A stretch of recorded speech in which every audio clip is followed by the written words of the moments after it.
Alors, la décision modificative.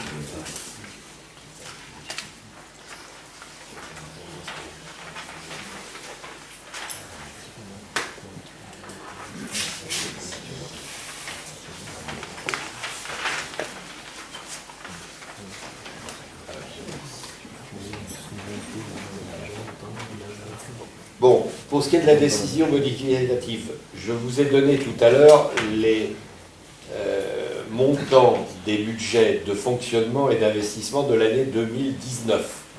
Ces montants sont de 54 100 € pour le fonctionnement et de 18 100 € pour l'investissement. Ce qui conduit, avec les clés de répartition adoptées, à des budgets qui sont de 27 026 € 18 centimes pour Mandres et de 27 000 € 73 € 82 centimes pour Santeny en fonctionnement, et qui sont en investissement de 9 050 € pour chacune des communes. La comptabilité de ceci signifie que Santeny ajoutera dans son budget de fonctionnement l'intégralité de la somme de dépenses de fonctionnement et ajoutera une recette de fonctionnement correspondant à 50% de cette somme. En matière d'investissement, nous allons assumer les dépenses globales de 18 100 € qui vont nous être remboursées sur le compte de fonctionnement, non sur le compte d'investissement, sur le compte de fonctionnement, oui, qui vont nous être remboursées sur le compte de fonctionnement par Mandres-les-Roses à hauteur de 9 050 €. Et pour pouvoir payer notre part à nous, qui est une part du budget d'investissement, nous effectuerons un virement du compte de fonctionnement de Santeny sur le budget d'investissement, en recette d'investissement de 9 050 €.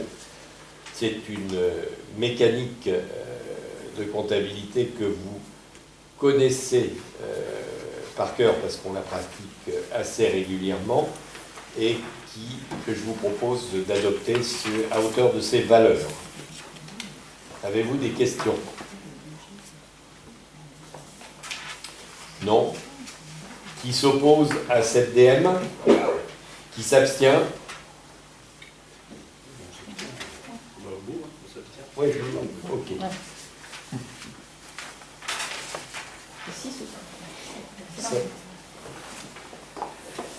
Alors, les points suivants financiers, vous vous rappelez qu'au précédent conseil municipal, c'était le jour de l'incendie de Notre-Dame qui avait ébranlé un petit peu toutes les sensibilités du conseil municipal et des populations.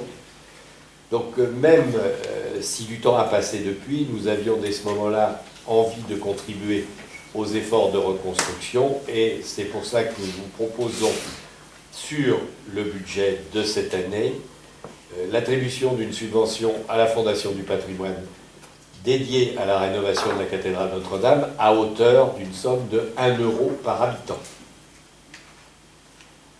Cela vous pose-t-il des questions? Moi, monsieur le maire, je ne suis pas d'accord. Ah mais ça, tu as le droit. Non, mais je vous le dis. Oui, oui, mais tu vas l'exprimer en temps. Qu'on fasse une donation à titre personnel pour la reconstruction de Notre-Dame, je trouve ça... Ça regarde chacun d'entre nous. Oui, ça regarde chacun d'entre nous. Mais je trouve déplacé qu'une commune telle que la nôtre donne 1 € par habitant pour reconstruire Notre-Dame. Il y a des gens qui ont suffisamment donné pour qu'on donne. Et en plus, le constat qu'on peut faire, c'est que nous, on n'a même pas les moyens d'entretenir notre patrimoine. Alors ça voilà. J'y viendrai tout à l'heure. Non, mais je fais la remarque parce que ça fait partie de ma réflexion. Tout à fait. Voilà. Donc, je trouve déplacé que l'on donne une subvention, que ce soit pour Notre-Dame ou pour Mandres, alors qu'on a du travail au niveau local important à faire pour notre patrimoine. Entre autres, la toiture de l'église qui attend depuis 25 ans à être refaite. Et certains portails qui mériteraient... Voilà, ça c'est à titre perso. Oui, oui, mais je te répondrai, non pas à titre perso, mais je répondrai à ces remarques tout à l'heure. Mais pour le moment, je pose la question des subventions. Donc, qui est défavorable, pardon? J'ai juste une question à poser. Moi, je suis un petit peu surprise par cette façon de faire, là, de prélever 1 euro par habitant. C'est la première fois que vous employez ce moyen-là. C'est la première fois qu'on le fait de cette façon-là. C'est pas la première fois qu'on verse une aide à un pays ou à une ville. Oui, mais les Centenois ne sont pas prévenus. Enfin, vous me direz 1 euro, c'est pas la somme qui va aller bien loin. Mais dans ce cas-là, pourquoi un jour vous avez peut-être envie d'aller ponctionner de 50 euros pour la cause des Gilets jaunes? C'est des causes. Je pense pas en arriver là. Je pense que là, par contre, tu as peu de chances que ce soit le cas, franchement. Exemple. Sur les voitures en conseil municipal, vous avez le droit de voter pour. Est-ce que tu peux préciser, Jean-Claude, au niveau du territoire qui a... Oui, alors, c'est effectivement le point de départ de ceci est une conversation que j'ai eue le lendemain de l'incendie avec notre président de territoire qui m'a demandé si on avait l'intention de faire quelque chose. Je n'avais consulté personne à ce moment-là. Je lui ai dit, moi, à titre personnel, oui, et il me semblerait bien que la commune fasse quelque chose, et j'avais évoqué le chiffre de 1 euro par habitant. C'est à quoi Catala m'a répondu, ben, j'avais l'intention de faire la même chose au niveau du territoire, et au même niveau. Voilà ce que je peux en dire. Valérie nous dira tout à l'heure ce qui est proposé aujourd'hui au niveau du territoire, qui n'est pas proposé d'ailleurs. Non, mais là, on va pas prendre dans la poche, on va pas aller chercher 1 euro supplémentaire dans la poche des gens. Mais non, c'est évident, c'est ça. Ah, c'est sur les impôts. C'est sur le budget de la commune. Oui, on va pas. Mais pourquoi est-ce que Villejuif a fait quelque chose de formidable? Pourquoi est-ce que vous ne feriez pas pareil? Là, ce sont les. Peut-être parce qu'on n'y a pas pensé. Ce sont les maires et les adjoints qui ont donné leurs indemnités du mois de juin pour la restauration. Ça aurait peut-être bien, ça aurait peut-être pu être une C'est formule, un très effectivement. très beau geste de la part de. Oui, mais ils ont peut-être donné à titre personnel, les adjoints, tu sais pas, ou le maire. Non, mais c'est une décision les collective. indemnités. Oui, d'accord, mais on On peut avoir donné à titre personnel. Non, mais Ah oui, si vous étiez d'accord, ça serait très bien. Voilà. Comment? Il faut savoir que ça s'est fait. Non, mais c'est une bonne. Je l'ignorais complètement. Bon. Cela dit, bon, la question que je vous pose, c'est êtes-vous Non, d'accord mais pour que- Jean-Claude, on a peut-être même donné plus que nos indemnités. Comment on peut savoir ce qu'on a donné? Non, Ah oui, il faut l'afficher. Non, non, non. Il faut l'afficher, c'est ça. J'ai pas compris. Non, mais c'est Non, j'ai pas compris. Bon, là, dans notre cas, on va donner 3800, 3700 quelque chose. Et la somme des indemnités pour la commune, ça doit faire, sur un mois, ça doit faire 5000 euros à peu près. Ce qu'il faut dire, c'est que On est nombreux à avoir déjà donné, et quand on dit 1 euro par habitant, je te dis, c'est pas la somme, bien évidemment, hein, mais c'est le principe. C'est le principe. sachant que nous avons baissé le budget aux associations, avant il était plus de 80 000 euros, là on est à 50 000 euros, et qu'on vient prélever sur le budget communal. Non mais là vous Financer mélangez un tout, là projet, tu mélanges certes. tout et Bon, là, allez. on va arrêter, là ça devient n'importe quoi là. On a arrêté, Je rappelle quand même C'est pas n'importe quoi. le budget des associations. Non, mais là, il tu y a mélanges toujours- tout, là. Il y a toujours, pour compenser la somme, il y a une enveloppe Exactement. de réserve qui est une enveloppe de réserve projet. Elle n'a pas été donnée pour du fonctionnement, elle est toujours à disposition des associations, et j'insiste là-dessus, qui nous présenteront des projets qui nécessitent du financement en termes de projet. Oui, s'il n'y a pas de financement. Il y a le financement, Bah, Il y a le financement, mais il n'y a pas le projet. pour l'instant on attend les projets. Donc, et on parle d'enveloppe de projet. on aura l'occasion de faire d'autres DM si c'est nécessaire. Mais on a, pour répondre à ces demandes. toujours de l'argent pour les Pour le moment, je vous demande votre accord. Je te remercie Pas. d'ailleurs de m'avoir donné une subvention pour mon projet. Voilà. Merci. Je vous demande votre accord ou pas C'est pour l'art verser pas de la dire. somme. C'est pas mentir, mais de se Est-ce que je peux continuer le conseil municipal, s'il vous plaît?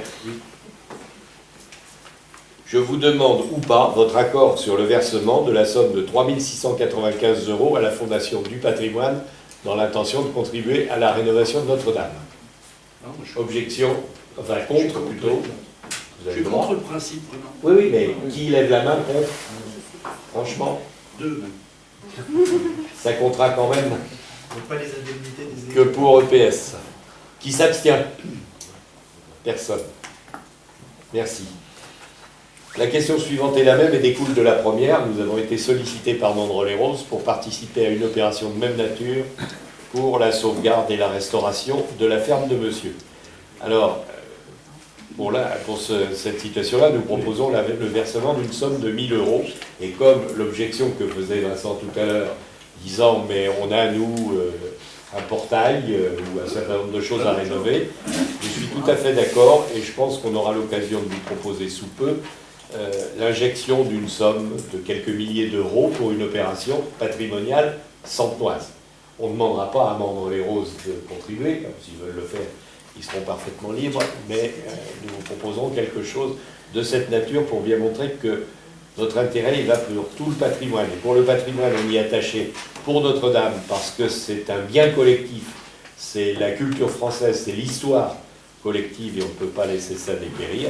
Et pour la ferme de monsieur, c'est surtout la proximité, non pas pour des causes de police intercommunale avec Mandres, mais tout simplement du plateau Briard, auquel on tient tous. Donc ma question est, qui est contre le versement de 1 000 € à Mandres, enfin pas à Mandres. Monsieur le maire, vous précisiez sur ce concours, la ferme de monsieur, c'est vrai que c'est remarquable parce qu'en fait ça a été le seul projet dans le Val-de-Marne qui a été retenu qui a été au loto du patrimoine. Pour l'auto du patrimoine. Vous voyez, dans le Val-de-Marne, tous les autres projets, il n'y a que celui-là. Donc c'est vrai, c'est vrai que c'est remarquable d'avoir, et c'est surtout ça qu'il faut féliciter, c'est que quelque part on peut construire et arriver à être retenu. En fait. On va féliciter Mandres-les-Roses à travers ses habitants qui sont présents ici, et on tient à s'associer à cette belle opération. Moi je suivais tous les projets, et il n'y a eu que celui-là, surtout le Val-de-Marne. C'est vrai. Le Val-de-Marne est vaste, il y a énormément de bâtiments, c'est le seul à avoir été retenu. Alors, est-ce que ceci, Eric, est-ce que ceci vous incite à être favorable à ce versement? Favorable? Alors, qui est défavorable? Reprenons comme d'habitude. Qui est contre? Personne n'est contre? Alors c'est parfait. Ah, mince, Et vous pouvez retenir, on le mettra dans le compte-rendu, je vais vous proposer une action patrimoniale pour Santi dans le cadre de l'exercice 2019. Vous voulez pas nous en parler un petit peu? Ben non, parce qu'on la cherche pour le moment. Enfin, Parce qu'il faut que le... On peut peut-être vous aider. On peut peut-être vous aider. Vous pouvez. Voilà. Vous pouvez, mais les montants budgétaires doivent être quand même calibrés sur ceux dont on vient de parler. Faire une petite réunion, ça, pourquoi pas. Sachant que GPSA Et GPSA sera sollicité aussi sera pour sollicité l'opération et prêt à nous aider patrimoniale éventuellement sur centenoise. cette. Bon, ben, nous avons épuisé de cette façon-là l'ordre du jour. Valérie, dis-nous justement, à propos du territoire, si quelque chose a été décidé ou proposé. Et puis nous conclurons après en examinant le compte-rendu. Oui, alors rapidement sur les questions territoriales et métropolitaines, pour commencer par le sujet que l'on a évoqué, le président Catala va lui aussi proposer lors du prochain conseil territorial de donner 1 € par habitant pour la refondation de Notre-Dame. Donc on sera à peu près 310 000 € puisque le territoire avoisine ce nombre d'habitants. Pour ce qui est de la métropole du Grand Paris, c'est un fonds subséquent d'1 million d'euros qui sera dégagé pour la reconstruction de Notre-Dame de la même façon. Sur les informations territoriales, plus précisément eu égard aux fonctions que j'occupe dans le cadre de la commission chargée des fonds européens, on a rencontré la vice-présidente de la région, Stéphanie Von Heuve, qui s'occupe de gérer les fonds européens, puisque je vous rappelle que les fonds européens, c'est une manne sur 6 ans de plus de 25 milliards d'euros, dont la région est gestionnaire à hauteur de 485 millions d'euros, et le territoire, qui est un organisme intermédiaire, en gère, lui, 5 millions. Et ces 5 millions sont ventilés sur des projets qui relèvent du développement durable, mais plus précisément du développement de l'intégration dans les quartiers prioritaires. Et la question que j'évoque ce soir, c'est parce qu'on se rend compte qu'aujourd'hui, notre territoire plateau-briard n'est pas intégré dans ces fonds européens, tout simplement parce que sur la vague 2014-2020, il s'agissait de travailler sur des communes qui faisaient partie des 2 anciennes communautés d'agglomération, Plaine Centrale et puis le Haut-Val-de-Marne. Donc le but, c'est bien entendu, lors de la prochaine déclinaison de ces fonds européens, de travailler, et ce sur quoi je me suis positionnée, pour que le FEADER, c'est-à-dire le fonds sur la ruralité et le développement agricole, rentre en ligne de compte pour que notre territoire, et plus précisément le plateau Briard et les projets que nous porterons sur ce sujet puissent en bénéficier. Voilà. Et en cela, je suis en relation étroite, bien sûr, avec la vice-présidente Von Heuve et puis avec la vice-présidente Alexandra Dublanche, qui, elle, est en charge plus précisément de l'agriculture, de la ruralité, du développement économique à la région. Voilà. Sur la métropole du Grand Paris, 2 dates d'actualité. La première, c'est le 18 mai, très bientôt, puisque le salon Vivatech va ouvrir et la métropole a un stand. Et à ce titre, le samedi matin 18 mai, sur la présidence d'un jury sur des startups mobilité. Donc ça, c'est intéressant. Quelles sont les nouvelles propositions de mobilité que déclinent les startups aujourd'hui. Et le 19 juin, peut-être l'avez-vous reçu, j'ai vu que Florence avait fait suivre le message, c'est l'annonce officielle des résultats donc, du concours Inventons la métropole numéro 2. Et donc le président Ollier vous invite au théâtre Mogador à partir de 19h. Voilà. Et donc je serai bien entendu à ses côtés puisque je suis chargée au plan métropolitain d'assurer le pilotage de ce projet. Voilà pour les questions métropolitaines. Pour le premier projet, on n'avait pas été invité. Merci. Pourquoi là, on est invité?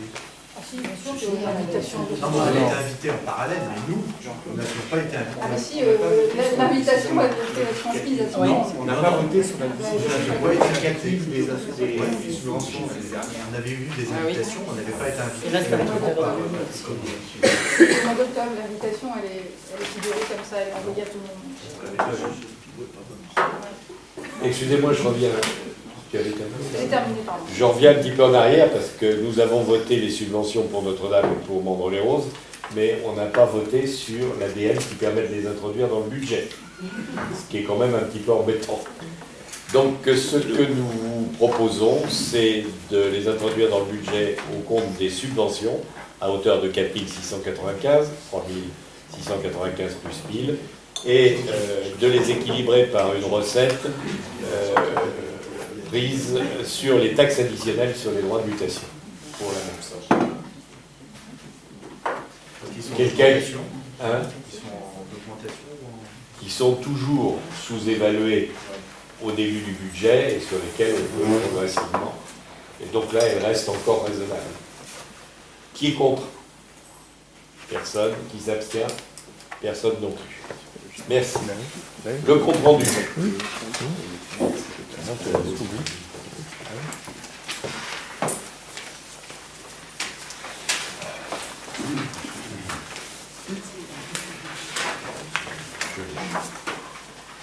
Alors, vous avez tous reçu le compte-rendu du Conseil du 15 avril 2019. Vous l'avez sans aucun doute tous lu. Avez-vous des remarques à exprimer? Apparemment pas. Donc, je vous propose de vous prononcer sur son adoption. Qui s'oppose à l'adoption du compte-rendu? Personne. Qui s'abstient? Personne. Le compte-rendu est donc adopté à l'unanimité. Un dernier petit clin d'œil, à travers les remerciements de l'ASAC d'une part et de la SSL d'autre part, sur les subventions qui leur ont été accordées, même s'ils auraient sans doute espéré en avoir un petit peu plus, qui leur ont été accordées dans le cadre de ce budget. Ajoutons que le TCS l'avait fait aussi par mail. Alors, le Le TCS, TCS l'avait fait aussi par mail. Donc ajoutons les remerciements du TELIS. Oui, donc quoi Monsieur le maire, il j'avais est... juste une petite suggestion sur les comptes rendus, puisqu'en amélioration c'est très bien, c'est simplement sur les votes, quand vous mettez à la majorité et ainsi de suite, si on pouvait rappeler, parce que des fois, on fait référence à des choses. Rappeler les chiffres. Oui, oui. Le temps d'abstention pour contre. Ça, c'est beaucoup plus. Parce qu'on est obligé de faire de la spéléologie pour aller voir, il y a 2 ans, ah oui, majorité, mais combien absolu, combien, si on pouvait remettre à chaque fois, ça aiderait dans la... Si c'est possible, si c'est pas possible. Le nom des gens qui s'abstiennent aussi. Bon, c'est tout à fait possible. Il est même vraisemblable qu'on l'a fait dans un certain nombre de cas, mais peut-être pas systématiquement. Il y a des choses à signer avant de partir.